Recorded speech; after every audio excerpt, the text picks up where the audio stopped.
സ്വാതന്ത്ര്യം നേടി 4 പതിറ്റാണ്ടിൽ പിച്ചവെക്കുമ്പോഴാണ് ഈ ധീരദേശത്തിന്റെ അതിർത്തികളെ അടർത്തി മാറ്റുവാൻ തക്കം പാർത്ത അതിർത്തി രാജ്യത്തിനോട് തൊട്ടുകിടക്കുന്ന ആസാം എന്ന നമ്മുടെ മനോഹര പ്രദേശത്ത് ആദ്യത്തെ കലഹത്തിന്റെ വിത്തുകൾ മുളച്ചത്.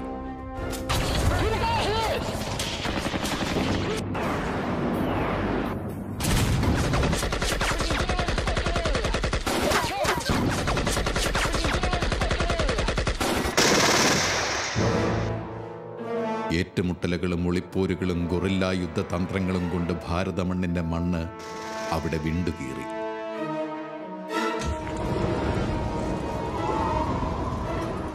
കർത്താവിന്റെ മരണം മുന്നിൽ കണ്ട് ദേവാലയത്തിന്റെ തിരശീല നടുവേ കീറപ്പെട്ടതുപോലെ സ്വാതന്ത്ര്യലബ്ധിയുടെ അനന്തരം ഭാരതത്തിന്റെ വിരുമാറിലെ നീണ്ട ആഴമുള്ള മുറിവായി വിഭജനം മാറുകയായിരുന്നു. കേന്ദ്രം അതിർത്തി സംസ്ഥാനങ്ങളിൽ സംരക്ഷണ ചുമതല ശക്തമാക്കിയ കാലം. പ്രതിരോധവും പ്രത്യാക്രമണവും കൊണ്ട് സൈന്യം മാതൃരാജ്യത്തിനെ സംരക്ഷിച്ചു പോന്നു. ഈ കാലയളവിലാണ് ആൽബിൻ ഡിക്രൂസ് എന്ന മലയാളി യുവാവ് സൈന്യത്തിലേക്ക് എടുക്കപ്പെടുന്നത്. 17-ാം വയസ്സിൽ ആസാം റൈഫിൾസ് എന്ന പ്രതിരോധ സൈന്യത്തിൽ സാധാരണ പട്ടാളക്കാരനായി നിയമിതനായതിനെക്കുറിച്ച് ആൽബിൻ പറയുന്നു. ആസാം റൈഫിൾസ് എന്ന് വെച്ചാൽ അങ്ങനെ ഇരിക്കുമ്പോഴത്തേക്ക് ഈ ലളിതാ പത്മിനി എൻ്റെ കൂടെ പഠിച്ചതാണ്. ഞങ്ങളുടെ സ്കൂൾ അവിടെ ഈ സെൻറ് റോസ് കോൺവെൻറ്റ് ശംഖുമുഖത്തിൻ്റെ ഇപ്പുറത്തെ അവിടെ ഇരിക്കുമ്പോഴത്തേക്ക് അങ്ങനെ അവരുമായിട്ടൊക്കെ പരിചയം ഉണ്ടായിരുന്നു. അവർ ആ ശംഖുമുഖത്ത് തന്നെ താമസിച്ചിരുന്നു മുകളിൽ. എത്രയോ നാൾ കഴിഞ്ഞപ്പോഴത്തേക്ക് അതല്ല വിദ്യാഭ്യാസമൊക്കെ കഴിഞ്ഞ പിന്നീട് അപ്പോൾ അവരുടെ അമ്മാവൻ ആസാം റൈഫിളിലും മിലിറ്ററിയിലും ഒക്കെ ഓഫീസറായിരുന്നു, അമ്മയുടെ സഹോദരൻ. അദ്ദേഹം ഉണ്ടല്ലോ അവരുടെ ആൾക്കാരെ തന്നെ പരിചയമുള്ള ഒരുപാട് പേരെ ഗ്രൂപ്പ് ചെയ്ത് കൊണ്ടുപോകാൻ. അങ്ങനെ വന്നപ്പോഴത്തേക്ക് എന്നെ കൂടെ പരിചയപ്പെട്ട് ആരോ പരിചയപ്പെടുത്തി കൊടുത്തപ്പോഴത്തേക്ക് എൻ്റെ പേര് കൂടെ എടുത്ത് അങ്ങനെ എല്ലാവരെയും കൂടെ ചേർത്തിട്ട് ഒത്താണ് അയച്ചത്. ആദ്യം പോയത് ആസാമിൻ്റെ ഒരു ഭാഗത്ത് തന്നെ, അത് ഒത്തിരി ഉള്ളിലോട്ടാണ്. 5 ആസാം റൈഫിളാണ്. അവിടെ ചെന്ന് കുറേ നാൾ നിന്ന് പിന്നെ അധികം നാൾ അവിടെ നിൽക്കേണ്ടി വന്നില്ല. കുറേയൊക്കെ കഴിഞ്ഞപ്പോൾ പിന്നെ അങ്ങോട്ടും ഇങ്ങോട്ടുമൊക്കെ മാറ്റി. അവിടെ ഒരു ഫോഴ്സ് വേണമല്ലോ, അതിന് വേണ്ടിയിട്ടുള്ള സ്ട്രിക്റ്റിലാണ് അവർ കൊണ്ടുപോയത്. ഈ പിള്ളേരെയൊക്കെ കൊണ്ടുപോയി ട്രെയിനിങ് കൊടുത്തിട്ട് നിർത്താമല്ലോ. പിന്നെ ഉള്ളിലോട്ടുള്ള വേറെ ക്യാമ്പിൽ പോകുമ്പോഴേ പേടിക്കാനുള്ളൂ. ആസാമീസ് കമ്മ്യൂണിക്കേഷനിൽ ഡൽഹിയിൽ പരിശീലനം പൂർത്തീകരിച്ച് ആസാമിൽ ചൈനീസ് ബോർഡറിൽ ആദ്യ നിയമനം. ഗുർലാസ് തീവ്രവാദത്തിലും ചൈനീസ് ആക്രമണത്തിലും കൊടുമ്പിരി കൊണ്ടിരിക്കുന്ന കാലം. കിലോമീറ്ററുകൾ അകലത്തിൽ പല ബറ്റാലിയനുകൾ. വിവിധ സ്ഥലങ്ങളിലായി ചിതറിക്കിടക്കുന്ന ഇത്തരം ബറ്റാലിയനുകളെ ഏകോപിപ്പിച്ചു സന്ദേശം കൈമാറുക എന്ന പരമപ്രധാന ഉത്തരവാദിത്തമായിരുന്നു ആൽബിൻ ഡിക്രൂസിൽ നിക്ഷിപ്തമായിരുന്നത്. അനുഭവം എന്ന് പറയുമ്പോഴത്തേന് എന്താ പറയുന്നത്, നമ്മുടെ ഡിഫൻസ് തന്നെ ഒരു ഇൻഫൻറ്റ് സ്റ്റേജിൽ നിൽക്കുന്ന കാലഘട്ടമാണ്. അതിൻ്റെ ഒരു ശൈശവഘട്ടത്തിൽ നിൽക്കുന്നതാണ്. വളരെ വലിയ ടെക്നോളജിക്കൽ ഡെവലപ്മെൻറ്റ്സ് ഒന്നുമില്ല. നമ്മളും വളരെ അൺഡെവലപ്ഡ് എന്ന് പറയാവുന്ന തരത്തിലുള്ളൊരു രാജ്യം മാത്രമായിരുന്നു. അതുകൊണ്ട് തന്നെ നമ്മുടെ ഡിഫൻസ് സെക്ടറിൽ അതിൻ്റേതായിട്ടുള്ള കുറവുകളും ഷോർട്ടേജുകളൊക്കെ വളരെയധികം ഉണ്ടായിട്ടുണ്ട് തീർച്ചയായിട്ടും. അതുകൊണ്ട് തന്നെ ഈ മാനുഷികമായിട്ടുള്ള ഒരു ധീരത പ്രകടിപ്പിക്കുന്ന സ്ഥിതിയിലേക്കുള്ള ഒരു ഇത് മാത്രമേ ഉണ്ടായിരുന്നുള്ളൂ അക്കാലത്തും തീർച്ചയായിട്ടും. പിന്നെ കഷ്ടപ്പാടെന്ന് പറയുമ്പോഴത്തേനും നമുക്കറിയാം, ട്രാവൽ ചെയ്യുന്നതിന് ഇപ്പം അദ്ദേഹം ഇവിടെ ലീവിന് വന്നൊക്കെ പോകുന്ന സമയത്ത് തന്നെ 8 ദിവസമൊക്കെ എടുത്താലേ പുള്ളിക്ക് അവിടെ എത്തിച്ചേരാൻ പറ്റുകയുള്ളൂ. അതിൻ്റേതായിട്ടുള്ളൊരു ബുദ്ധിമുട്ട് പറഞ്ഞു കേട്ടിട്ടുണ്ട്. പിന്നെ താമസിക്കുന്നിടത്തുള്ളത് പ്രത്യേകിച്ച് ഇത് ബോർഡർ ഏരിയയാണ്, നാഗാസിൻ്റെ ഈ ഒളിപ്പോര് നടക്കുന്ന സ്ഥലമാണ്. അതുകൊണ്ട് തന്നെ വളരെയധികം കഷ്ടപ്പാട്. ഇവരൊരു എൻക്ലോസ്ഡ് ഏരിയയിലാണ് താമസിക്കുന്നത്.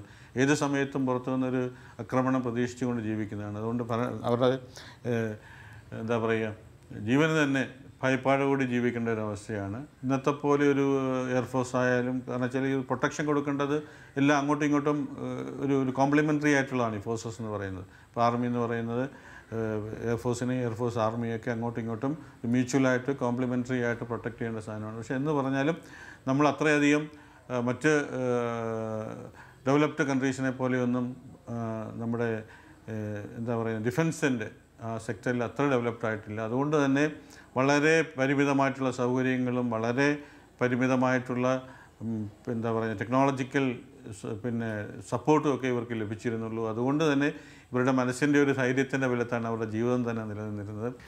മദ്രാസിൽ പോയി അവിടെ ഒരു ദിവസം താമസിച്ചു. പിന്നെ അത് കഴിഞ്ഞിട്ട് കൽക്കട്ട 8 ദിവസം എടുക്കും അങ്ങെത്താൻ. ഓരോ സ്റ്റേഷൻ കൽക്കട്ടയിൽ ഒരു ദിവസം, പിന്നെ അത് കഴിഞ്ഞിട്ട് ലംഡിങ് എന്നും പറഞ്ഞുകൊണ്ട് ഒരു സ്റ്റേഷൻ, പിന്നത്തെ സ്റ്റേഷനൊക്കെ എനിക്ക് മറന്നുപോയി. 8ാമത്തെ ദിവസമാണ് ഞങ്ങൾ ആസാമിലെത്തിയത്, അവിടെ സിൽച്ചറിലെത്തിയത്. നല്ല ക്വാർട്ടേഴ്സ്, താമസ സൗകര്യമൊക്കെ നന്നായിരുന്നു, എല്ലാം ഉണ്ടായിരുന്നു. പിന്നെ ഒരു 9 മാസം കഴിഞ്ഞപ്പോഴത്തേക്ക് ബംഗ്ലാദേശും പാകിസ്ഥാനും തമ്മിലുള്ള വാർ നടക്കുകയായിരുന്നു. അപ്പോൾ ഞങ്ങൾക്ക് വളരെ ബുദ്ധിമുട്ടായിരുന്നു. ലൈറ്റൊന്നും ഇടാൻ പാടില്ല, രാത്രി പുറത്തിറങ്ങാൻ പാടില്ല. പിന്നെ അഭയാർത്ഥികൾ മൊത്തം വന്നിങ്ങ് കയറിക്കൊണ്ടിരുന്നു. അപ്പോഴാണ് മദർ തെരേസ അവിടെ ഉണ്ടായിരുന്നു, അവരുടെ കോൺവെൻറ്റും. ഈ ആൾക്കാർ വന്ന് പട്ടിണിയൊക്കെ കിടക്കുന്നവരെല്ലാം അവർ വന്ന് ശുശ്രൂഷിക്കുകയും അവരുടെ കോൺവെൻറ്റിൽ കൊണ്ടുപോവുകയൊക്കെ ചെയ്യുമായിരുന്നു. ഞങ്ങൾ നേരിട്ട് കണ്ടതാണ് മദർ തെരേസയുടെ ശുശ്രൂഷയൊക്കെ. പിന്നെ അത് കഴിഞ്ഞിട്ട് കുറച്ച് നാൾ കൂടെ നിന്ന് അവിടെ പിടിച്ച് നിന്നപ്പോഴത്തേക്ക് പിന്നെ വാറ് മൂത്തു ഉടനെ ഞങ്ങൾ തിരിച്ചു വരുന്നു. ടെക്നിക്കൽ അപര്യാപ്തത, യുദ്ധമുഖത്ത് അപകടത്തിൻ്റെ തോത് വർദ്ധിപ്പിക്കുന്ന കാലം. ആൽബിൻ്റെ മേലേൽപ്പിക്കപ്പെട്ട സന്ദേശവാഹകൻ്റെ ഉത്തരവാദിത്തം ഏറെ പ്രധാനമർഹിക്കുന്നതായിരുന്നു. ബറ്റാലിയനുകളെയും പട്ടാള മേധാവികളെയും അതാത് സമയത്തെ അറിയിപ്പുകൾ വയർലെസ്സുകൾ മുഖാന്തിരമാണ് എത്തിക്കുക. ഒരിക്കൽ തങ്ങളുടെ കയ്യിലുണ്ടായിരുന്ന ഷെല്ലുകൾ തീർന്നു പോകുകയും കഷ്ടിച്ച് ഒരു ദിവസം മാത്രം വയർലെസ്സുകൾ പ്രവർത്തിക്കാനുള്ള ഇന്ധനം അവശേഷിക്കുകയും ചെയ്തപ്പോൾ അടിയന്തരമായ സന്ദേശം മേധാവികൾക്ക് കൈമാറി ഡിക്രൂസ് കാത്തിരുന്നു. കനത്ത ഷെല്ലാക്രമണം നടക്കുന്ന കാലം. ഫ്രഞ്ചുകളിൽ നിന്നും പുറത്തിറങ്ങിയാൽ വേഗം ഷെല്ലുകൾ കൊണ്ട് തുളയും. ഇരുട്ട് വീണ സമയത്താണ് ഷെല്ലുകളുടെ ബോക്സുകളും ഡീസൽ ക്യാനുകളും കൊണ്ട് ഹെലികോപ്റ്റർ ആകാശത്ത് വന്നത്. പാരച്യൂട്ട് ഇന്ധനവും ഷെൽ ബോക്സുകളും കൊണ്ട് താഴേക്കൊഴുകി. നിർഭാഗ്യവശാൽ അത് പതിച്ചത് തങ്ങളുടെ ട്രെഞ്ചിന് കുറേ അകലെയായി സ്ഥിതി ചെയ്യുന്ന ശത്രു സൈന്യത്തിൻ്റെ അടുത്താണ്. രാത്രി കനത്ത ഇരുട്ട് കാടിനെയും വിഴുങ്ങിയ നേരം. വെടിയുതിർത്തുന്ന ശബ്ദമൊഴിച്ചാൽ നിശബ്ദമായ കനത്ത കാട്. വിറയ്ക്കുന്ന കാലടികളുമായി ഒരു മനുഷ്യൻ ശത്രുപാളയത്തിൻ്റെ അതിർത്തിയിലേക്ക് ചുവടുകൾ വെച്ചു. തൻ്റെ ഹൃദയമിടിപ്പ് പോലും നിയന്ത്രിച്ച് ആ മനുഷ്യൻ ഒരു മാർജാരനെ പോലെ മുന്നോട്ട് നീങ്ങി. അത് ആൽബിൻ ഡിക്രൂസ് ആയിരുന്നു. തൻ്റെ ഡ്യൂട്ടി അല്ലാതിരുന്നിട്ടും ഈ മനുഷ്യൻ ഷെൽമഴയിലേക്ക് നൂണ്ടിറങ്ങി. ഒരടിയുറച്ച ക്രിസ്തീയ വിശ്വാസിയായ ഈ യോദ്ധാവ് ആ നിമിഷം തൻ്റെ മാതൃരാജ്യത്തെ ക്രിസ്തുവായി കണ്ടു. ആ ക്രിസ്തുവിന് വേണ്ടി ജീവൻ പണയം കൊടുത്ത മരണമുഖത്തേക്ക് അയാൾ മുന്നിട്ടിറങ്ങി. കനത്ത ഇരുട്ടിനെ കീറിമുറിച്ച് പാഞ്ഞെത്തുന്ന ഏതെങ്കിലും വെടിയുണ്ടയെ അയാളപ്പോൾ കണ്ടില്ല. കൺമുന്നിൽ ക്രിസ്തുവിനെ മാത്രം. അവൻ്റെ രക്ഷാകവചമായി ആ മനുഷ്യൻ മുന്നേറി. കറുത്ത ഇരുട്ടിൻ്റെ ഗർത്തത്തിൽ നിന്നും തങ്ങളുടെ ജീവൻ രക്ഷാവസ്തുക്കൾ തോളിലേറ്റി ആ മനുഷ്യൻ ക്യാമ്പിലേക്ക് കുതിച്ചു. ഇതായിരുന്നു ആൽബിൻ ഡിക്രൂസ് എന്ന വിശ്വാസിയായ പോരാളി. ഇനി ഇദ്ദേഹത്തിൻ്റെ വാക്കുകളിലൂടെ കേൾക്കാൻ നമുക്ക്. ഒന്ന് വന്നിട്ട് ഇത് പെട്രോളിൽ എടുക്കാൻ ആരും വെളിയിൽ പോയില്ല, കാമ്പൗണ്ടിൻ്റെ വെളിയിൽ. പിന്നെ ഞാൻ തന്നെ ഒരു രാത്രിയിൽ ഇരുട്ടിൽ ഇറങ്ങി ചെന്നിട്ട് പെട്രോളിൻ്റെ കൊണ്ടല്ലോ കാനലിൽ ഇരുന്ന് അത് കൊണ്ടുവന്നു. അങ്ങനെ കൊണ്ടുവന്നപ്പോഴാണ് ഇത് മോട്ടോർ ഓൺ ചെയ്യാനും ബാറ്ററി ഓഫ് ഇത് ചെയ്യാനും വയർലെസ്സിന് നടക്കാൻ പറ്റിയത്. അതൊരു പിന്നെ 2 ദിവസം കഴിഞ്ഞപ്പോഴത്തേക്ക് റൗണ്ട് തീർന്നു പോയി. റൗണ്ട് തീർന്നപ്പോഴത്തേക്ക് എതിർ പാർട്ടിയെ കണ്ട് ഒരുപാട് പേടിച്ചിരുന്നു. അപ്പം ഞാൻ തന്നെയാണ് കമ്മ്യൂണിക്കേഷനിൽ കൂടെ ഇങ്ങനെ വിവരങ്ങൾ കൊടുത്തു.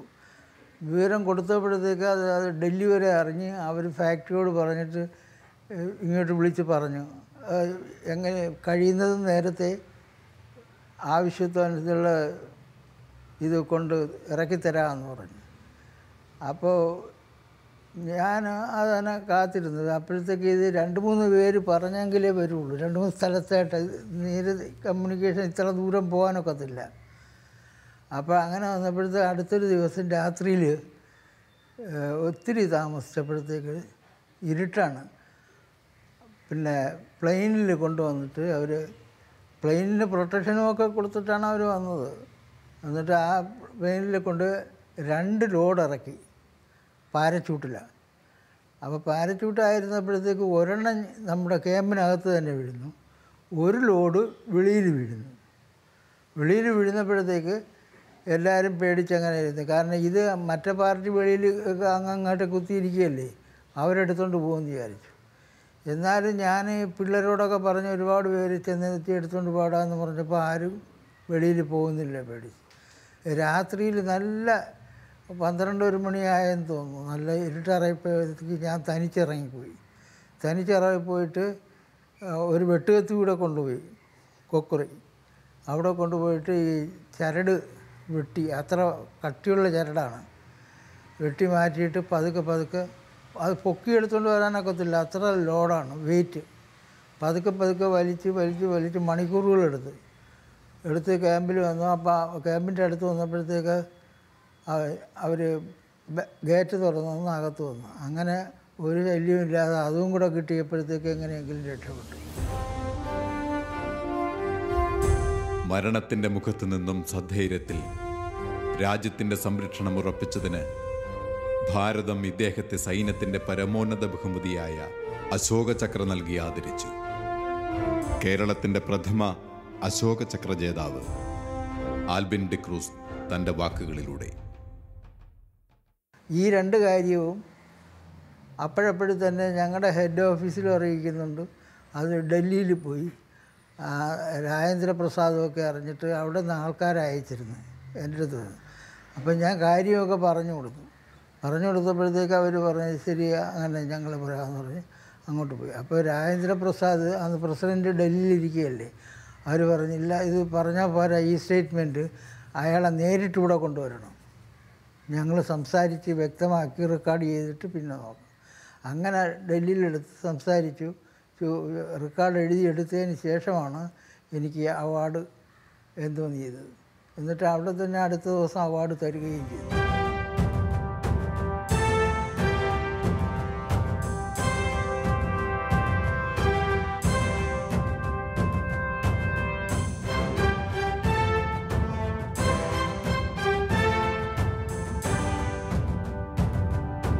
തൻ്റെ വിജയവഴികളിൽ കർത്താവിൻ്റെ സംരക്ഷണമുണ്ടായിരുന്നു എന്ന് ഇയാൾ ഉറച്ചു വിശ്വസിക്കുന്നു. ഇന്ന് ഈ പ്രായത്തിലും എന്നും ആൽബിൻ ഡിക്രൂസ് കൃത്യമായ കർത്താവിൻ്റെ സന്നിധിയിൽ കുർബാന കാണും. ചിട്ടയായ ജീവിതം കൊണ്ട് ഇന്നും സ്വന്തമായി തൻ്റെ കാര്യങ്ങൾ ഇദ്ദേഹം സ്വയം നിർവഹിക്കുന്നു.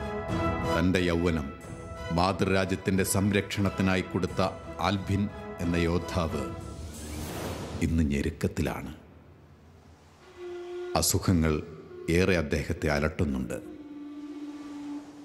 തൻ്റെ കഴിഞ്ഞകാല സേവനങ്ങൾ ഇന്ത്യയും കേരളവും മറന്നുപോകുന്നു എന്ന് ഇദ്ദേഹം സന്ദേഹപ്പെടുന്നു. എങ്കിലും ആൽബിൻ ഡിക്രൂസ് സ്വയം ആശ്വസിക്കുന്നു, ദൈവം അറിയാതെ ഒന്നും സംഭവിക്കില്ല. 1992 വരുമ്പോൾ എയർഫോഴ്സിലാണ് ഞാൻ വർക്ക് ചെയ്യുന്നത്. ആ സമയത്ത് ഇദ്ദേഹം ഇങ്ങനെ ഒരു അവാർഡ് കിട്ടിയ കാര്യമൊന്നും വലിയൊരു ധാരണ എനിക്കുണ്ടായിരുന്നില്ല.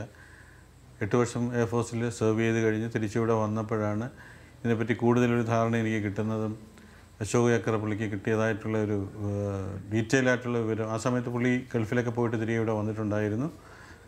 ഒരു ധാരണ എനിക്ക് കിട്ടി. അതനുസരിച്ച് ഞാൻ അതിൻ്റെ പിന്നാമ്പുറമൊക്കെ അന്വേഷിച്ച് പോയപ്പോഴത്തേന് ഒത്തിരി ആനുകൂല്യങ്ങളൊക്കെ ഉണ്ടെന്ന് ഞാൻ മനസ്സിലാക്കി. പക്ഷേ കേരളം എന്നുള്ളൊരു സ്ഥലത്ത് ജവാന്മാർക്ക് കിട്ടുന്ന ഒരു അംഗീകാരം എന്ന് പറഞ്ഞാൽ വളരെ പരിമിതമാണ്. അതുകൊണ്ട് തന്നെ പല കഥകളും മുട്ടി വിളിച്ചതിന് ശേഷമാണ് പുള്ളിക്ക് കിട്ടാവുന്ന ഏതാനും ചില ആനുകൂല്യങ്ങൾ നേടിയെടുക്കാൻ എന്നെക്കൊണ്ട് സാധിച്ചത്. അതിനുശേഷം ഇതൊരു ആരാലും അറിയപ്പെടുന്ന വലിയൊരു നേട്ടമായിട്ട് ഞാൻ മനസ്സിലാക്കി. അത് പുറത്തു കൊണ്ടുവരാൻ പല ശ്രമങ്ങളുമൊക്കെ നടത്തി. വലിയതുറയുള്ള കോസ്റ്റൽ കളക്റ്റീവ് എന്ന് പറയുന്ന ഒരു സംഘടന ഇത് ഏറ്റെടുത്തുകൊണ്ട് കോസ്റ്റൽ ഏരിയയിൽ നിന്ന് വലിയൊരു നേട്ടമായിട്ട്, രാജ്യത്തിന് തന്നെ അഭിമാനകരമായിട്ടുള്ളൊരു നേട്ടമായിട്ട് അവരത് പിന്നെ ഒരു വലിയൊരു സംഭവമാക്കി മാറ്റാനായിട്ടൊരു ശ്രമം നടത്തി. അങ്ങനെ AK ആൻ്റണി സാറിനെയും അതുപോലെ തന്നെ കടകംപള്ളി സുരേന്ദ്രൻ സാറിനെയൊക്കെ സംഘടിപ്പിച്ചുകൊണ്ട് പുള്ളിക്ക് ഗംഭീരമായിട്ടുള്ളൊരു സ്വീകരണം പ്രസ് ക്ലബ്ബിൽ വെച്ച്, തിരുവനന്തപുരം പ്രസ് ക്ലബ്ബിൽ വെച്ച് നൽകുകയും അങ്ങനെ അതൊരു കേരളം മൊത്തം അറിയപ്പെടുന്ന ഒരു സംഭവമായിട്ട് മാറുകയും ചെയ്തു. ഒരുപക്ഷെ അന്നാണ് ഞാൻ പോലും മനസ്സിലാക്കുന്നത് കേരളത്തിൽ തന്നെ ആദ്യമായിട്ട് കിട്ടുന്ന ഒരു അശോകചക്ര അവാർഡാണെന്നുള്ളത്. ഈ കാലടിപ്പാടുകളിൽ ഇന്ന് യുവത്വത്തിൻ്റെ പ്രസരിക്കുന്ന ചടുലതയില്ല. യൗവനം മാതൃരാജ്യത്തിന് തീറെഴുതി കൊടുത്ത് കഴിവും ആരോഗ്യവും സ്വപ്നങ്ങളും ട്രഞ്ചുകളിലും കാടുകളിലും യാതനകളിലും ബലി കഴിച്ചവൻ ആൽബിൻ ഡിക്രൂസ്, യോദ്ധാവായ വിശ്വാസി.